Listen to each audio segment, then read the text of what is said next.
অগ্রাধিকার যে ব্যক্তি কোরআনুল কারীমকে দিত, আল্লাহু আকবার, তাকে কোরআনে কাল কিয়ামতের মাঠে টেনে টেনে জান্নাতের দিকে নিয়ে যাবে।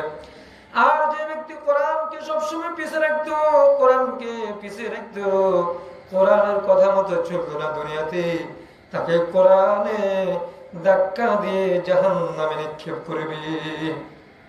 হযরত ইমাম শাফিঈ রাহমাতুল্লাহ আলাইহি অনেক সময় আশার নামাজের পর থেকে তিনি আরামের ঘুমকে হারাম করে, আরামের ঘুমকে প্রত্যাখ্যান করে কোরআনুল কারীমের তেলাওয়াত শুরু করে দিতেন। ফজর পর্যন্ত তেলাওয়াত করতেন, এশার পর থেকে নিয়ে তেলাওয়াত শুরু করতেন, ফজর পর্যন্ত হয়ে যেত। আল্লাহু আকবার, তেলাওয়াত করতে করতে ফজর হয়ে যেত। আল্লাহু আকবার। এরকম ভাবে হযরত ইমাম আবু হানিফা রাহমাতুল্লাহ আলাইহি তিনি কোরআনুল কারীম তেলাওয়াত শুরু করে দিতেন। এমনকি যখন ইয়াসিন সূরা তেলাওয়াত করতেন, তেলাওয়াত করতে করতে যখন সূরা ইয়াসিনের কাছে আসতো, আল্লাহু আকবার, ইয়াসিন সূরা যখন তেলাওয়াত করতেন আর সূরা ইয়াসিনের আয়াত তেলাওয়াত করতেন, যখন এই আয়াত তেলাওয়াত করতেন, আল্লাহুম্মা নাখতিমু আলা আফওয়াহিহিম ওয়া তুকাল্লিমুনা আইদিহিম ওয়া তাশহাদু আরজুলুহুম বিমা কানু ইয়াকসিবুন। আল্লাহু আকবার। যখন এই আয়াত তিনি পর্যন্ত যাইতেন, আয়াত যখন তেলাওয়াত করতেন, তিনার চোখ দিয়ে শুধু পানি আর পানি পড়তো। আল্লাহু আকবার। তিনি পুরা রাত আয়াত তেলাওয়াত করতে করতে, আয়াত সে তেলাওয়াত করতে করতে রাতটা শেষ হয়ে যেত। শুধু আয়াত তেলাওয়াত করতো আর ক্রন্দন করতেন। আল্লাহু আকবার। তেলাওয়াতটা, কোরআনের আয়াতটা তেলাওয়াত করতো আর ক্রন্দন করতেন। ক্রন্দন করতে করতে রাত শেষ হয়ে যেত। আল্লাহ, কোরআনকে কে পরিমাণ ভালোবাসতো, কোরআনকে কে পরিমাণ কলবের ভিতরে জায়গা দিত। আল্লাহু আকবার। কোরআনুল কারীম পড়তো আর চোখ দিয়ে পানি প্রবাহিত হইতো। আল্লাহু আকবার। হযরত আব্দুল্লাহ ইবনে ওমর রাদিয়াল্লাহু তাআলা আনহু কোরআন তেলাওয়াতের প্রতি এত আগ্রহী ছিলেন, তিনি এক রাতে তিনি পুরা কোরআনুল কারীম তেলাওয়াত করতে করতে খতম করে দিতেন। বলেন সুবহানাল্লাহ। হযরত আব্দুল্লাহ ইবনে ওমর রাদিয়াল্লাহু তাআলা আনহু পুরা রাতটা শেষ করে দিতেন। পুরা রাত শেষ হয়ে যেত কোরআনুল কারীম তেলাওয়াত করতে করতে, পুরা রাত শেষ হয়ে যেত। আল্লাহু আকবার। যাদের গুনাহ নাই, আমলে ভরা ওই নবীজির সাহাবী, তারাও পর্যন্ত কোরআন তেলাওয়াত করতে পুরা রাত শেষ হয়ে যেত। আল্লাহু আকবার। আর আমাদের কোনো খোঁজ খবর নাই। এমনকি হযরত ওসমান গনি রাদিয়াল্লাহু তাআলা আনহু এরকম ভাবে তিনি পছন্দ করতেন না যে তার একটি দিনও কোরআন তেলাওয়াত ব্যতীত অতিক্রম করুক। এরকম ভাবে হযরত ইবনে সিরিন রাহমাতুল্লাহ আলাইহি, মুহাম্মদ ইবনে সিরিন রাহমাতুল্লাহ আলাইহি এর গোটা রাত্রি, এমনকি এক রাতে এক রাকাত নামাজে শেষ হয়ে যেত। বলা সুবহানাল্লাহ। মুহাম্মদ ইবনে সিরিন রাহমাতুল্লাহ আলাইহির গোটা রাত এক রাকাত নামাজে শেষ হয়ে যাইত। আর রাত্রে সমস্ত কোরআনুল কারীমের খতম শেষ হয়ে যেত। আল্লাহু আকবার। তাই না, কোরআন তেলাওয়াত করতে করতে এক রাকাত নামাজের ভিতরে তাদের কোরআনুল কারীমের তেলাওয়াত শেষ হয়ে যেত। এরকম ভাবে আল্লাহু আকবার। আল্লাহর ওলি হাসান বসরি রাহমাতুল্লাহ আলাইহি তিনি গভীর রাতে আরামে ঘুম ত্যাগ করে আল্লাহু আকবার এত ভালোবাসা আর মুহাব্বত নিয়ে পবিত্র কোরআনুল কারীম তেলাওয়াত করতেন। আল্লাহু আকবার।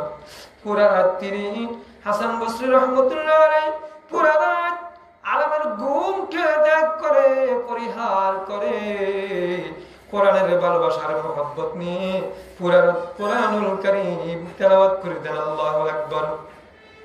হযরত সালাউদ্দিন আইয়ুবী, হযরত সালাউদ্দিন আইয়ুবী রাহমাতুল্লাহ আলাইহি কোরআন শোনার প্রতি আগ্রহী ছিলেন। তিনি অনেক সময় তার দারওয়ান থেকে কোরআনুল কারীমের তেলাওয়াত শুনতেন। আল্লাহু আকবার। হযরত শাইখুল ইসলাম ইবনে তাইমিয়া রাহমাতুল্লাহ আলাইহি জেলখানায় 2 বছর 4 মাস ছিলেন। আল্লাহু আকবার। 2 বছর 4 মাসে তিনি আসে এবার কালামুল্লাহ শরীফের কদম দিলেন। বলেন সুবহানাল্লাহ। আল্লাহু আকবার। এই হলো কোরআনের ভালোবাসা, কোরআনের মুহাব্বত তাদের ভিতরে, আকাবেরদের ভিতরে, নবীজির ভিতরে, সাহাবীদের ভিতরে, আল্লাহর ওলিদের ভিতরে। তারা পুরা রাত সময় শেষ করে দিতেন কোরআন তেলাওয়াত করতে করতে। আর আমার নবীজি পুরা রাত কাটাই দিতেন তারাবির নামাজের ভিতরে কোরআন তেলাওয়াত শেষ করতে করতে। আল্লাহু আকবার। এমনকি নবীজির পা মুবারক পর্যন্ত কোরআন তেলাওয়াত করতে করতে নামাজের ভিতরে পা মুবারক পর্যন্ত ফুলে যাইত। আর আমাদের কোরআন তেলাওয়াতের কোনো খবর নাই, তারাবির নামাজের কোনো খবর নাই। আল্লাহু আকবার। শুধু আমরা ব্যবসা বাণিজ্য নিয়ে ব্যস্ত আছি, আমরা আমাদের সন্তানদেরকে নিয়ে ব্যস্ত আছি, আমাদের কাজ কারবার নিয়ে ব্যস্ত আছি। আজকে যে অপারের মাস, রমজানের মাস শেষ হয়ে যাচ্ছে। আল্লাহু আকবার। এরকম ভাবে নবীজি সাল্লাল্লাহু আলাইহি ওয়াসাল্লাম আব্দুল্লাহ ইবনে মাসউদ রাদিয়াল্লাহু তাআলা আনহু বললেন, ও আব্দুল্লাহ ইবনে মাসউদ, কোরআন তেলাওয়াত করে একটু আমাকে শোনাও। দেখেন নবীজি যেমন কোরআন তেলাওয়াত করতে ভালোবাসতেন, নিজে এত কোরআন তেলাওয়াত করতেন, এরকম ভাবে আবার সাহাবীদের থেকেও কোরআন তেলাওয়াত শুনতে খুব মহব্বত করতেন। কোরআন এত মধুর লাগতো, এত ভালো লাগতো। সেজন্য একদিন আব্দুল্লাহ ইবনে মাসউদ রাদিয়াল্লাহু তাআলা আনহুকে ডাক দিয়ে কয়, ও আব্দুল্লাহ ইবনে মাসউদ, আমাকে একটু কোরআন তেলাওয়াত করে শোনাও। যখন নবীজি আব্দুল্লাহ ইবনে মাসউদকে এই কথা বললেন, আব্দুল্লাহ ইবনে মাসউদ বললেন, কি বলেন হুজুর? ও নবীজি, আপনার উপরে তো কোরআন নাযিল হয়েছে, আমি আপনাকে কোরআন শোনাবো, কি বলেন? কি বলেন? বলেন, হ্যাঁ হ্যাঁ, আমি কোরআন শুনতে আমার ভালো লাগে, আমার কোরআন শুনতে মনে চায়, আমার মনে চায় কোরআন শুনি, কোরআন শুনি, কোরআন শুনি। তখন আব্দুল্লাহ ইবনে মাসউদ কি করলেন? কোরআন তেলাওয়াত শুরু করে দিলেন। আল্লাহু আকবার। আব্দুল্লাহ ইবনে মাসউদ কোরআন তেলাওয়াত যখন শুরু করে দিলেন, যখন শুরু করে দেওয়ার পরে এরকম ভাবে এক পর্যায়ে সূরা নিসা পর্যন্ত যখন আব্দুল্লাহ ইবনে মাসউদ তেলাওয়াত করতে করতে আসলেন, আসার পরে আয়াত পর্যন্ত যখন আসলেন, ফাকাইফা ইযা জিনা মিন কুল্লি উম্মাতিন বিশাহীদিন ওয়া জিনা বিকা আলা হাউলাই শাহীদা। এই আয়াত পর্যন্ত যখন আব্দুল্লাহ ইবনে মাসউদ রাদিয়াল্লাহু তাআলা সূরা নিসার যখন আয়াত পড়া পর্যন্ত যখন আসলেন, আয়াত যখন তেলাওয়াত করলেন, শুধু নবীজির চোখ দিয়ে শুধু পানি আর পানি পড়ে, নবীজির চোখ দিয়ে শুধু পানি আর পানি পড়তেছে। আল্লাহু আকবার। নবীজির পানি পড়তেছে, কিন্তু আব্দুল্লাহ ইবনে মাসউদের খবর নাই। আব্দুল্লাহ ইবনে মাসউদ রাদিয়াল্লাহু তাআলা তিনি কোরআন তেলাওয়াত করতে আছেন। এক পর্যায়ে নবীজি শুধু ক্রন্দন করতেছে আর আব্দুল্লাহ ইবনে মাসউদ তেলাওয়াত করতেছে, কিন্তু নবীজির চোখ দিয়ে পানি পড়তেছে, সেটা আব্দুল্লাহ ইবনে মাসউদ দেখতেছে না, খবর নাই, কইতে পারবে না, বলতে পারবে না। নবীজি ডাক দিয়ে বলে, আব্দুল্লাহ ইবনে মাসউদ, একটু চুপ করো, একটু থামো থামো থামো থামো।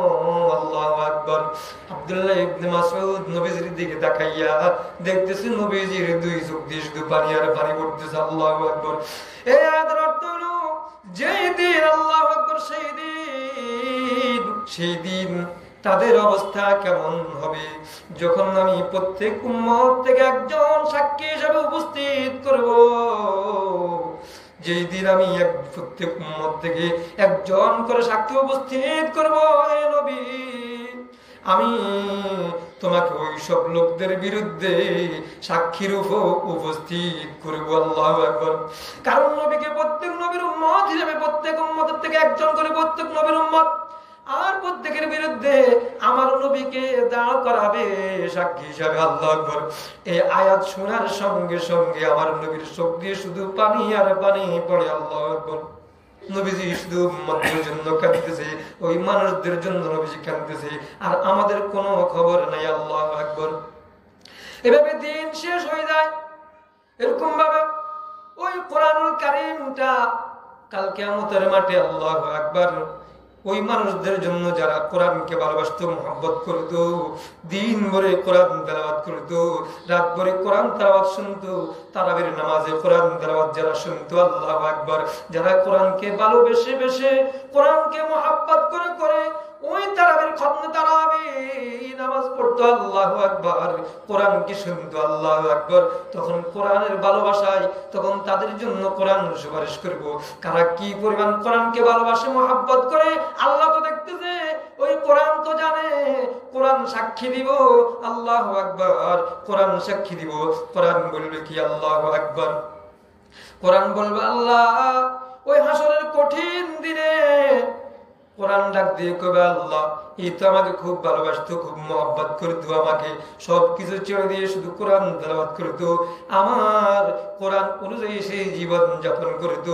আজকে তুমি এই কঠিন দিনে আমার সুপারিশ গ্রহণ করো, আজকে এই কঠিন দিনে আমার সুপারিশ গ্রহণ করতে হবে, আমার সুপারিশ গ্রহণ করুন গো আল্লাহ। তাকে আপনি পুরস্কার করুন, তাকে পুরস্কার করুন, তাকে পুরস্কার দিন। বলে যে কি পুরস্কার দিব? বলে যে তুমি আপনি তাকে একটা লেবাস পরাই দেন, তাকে একটা টুপি পরাই দেন। তখন আল্লাহ পাক রব্বুল আলামিন তাকে একটা টুপি পরাবে, মুকুট পরাই দিবে। আল্লাহু আকবার।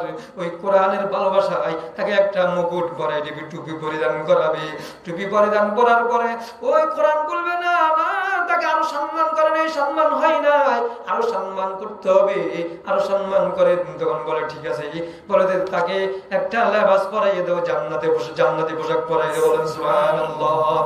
তখন ওই কোরআনের সুপারিশে জান্নাতি পোশাক পরাই দেওয়া হবে তাকে। আল্লাহু আকবার। জান্নাতি পোশাক পরে দেওয়া হবে। এবারে বলবে না না এখনো হয় নাই। কোরআন বলবে, বলে যে আরো কি লাগবে?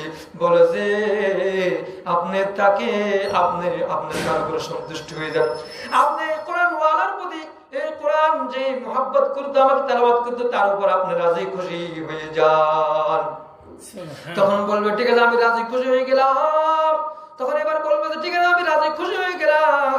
এবার বলবে আল্লাহ বলবে ইকরা ওয়ারতাকি ইউকালু লিসাহিবিল কুরআন ইকরা ওয়ারতাকি ওয়ারাতিল কামা কুনতা তুরাতিলু ফিদ দুনিয়া। বলে তুমি কোরআনের একটা আয়াত পড়ো, এবার আমি তোমার উপর রাজি হয়ে গেছি, এবার একটা কোরআনের আয়াত পড়ো আর জান্নাতের একটা উঁচু স্থানে তুমি উঠতে থাকো। বলেন সুবহানাল্লাহ। যখন আল্লাহ কোরআন যখন সুপারিশ করবে তখন বলবে যে ঠিক আছে তুমি পড়তে থাকো, কোরআনের একটা আয়াত পড়ো, জান্নাতের একটু উঁচু মাকাম উঠতে থাকো, আরেকটি আয়াত পড়ো, আরেকটি উঁচু মাকাম উঠতে থাকো, আরেকটি আয়াত পড়তে থাকো, আরেকটি উঁচু জান্নাতের উঁচু মাকাম উঠতে থাকো। এরকম ভাবে যত আয়াত পড়তে থাকবে তত জান্নাতের উঁচু মাকাম উঠতে থাকবে। আল্লাহু আকবার। যতগুলা আয়াত তেলাওয়াত করতে থাকবি জান্নাতের ততগুলা স্তর উঁচে উঠতে থাকবে। আল্লাহু আকবার। আর কি কোরআনের এত ফজিলত, ওই জন্য আমরা কোরআনকে ভালোবাসবো, কোরআন তেলাওয়াত করবো, খতম তারাবি পড়বো।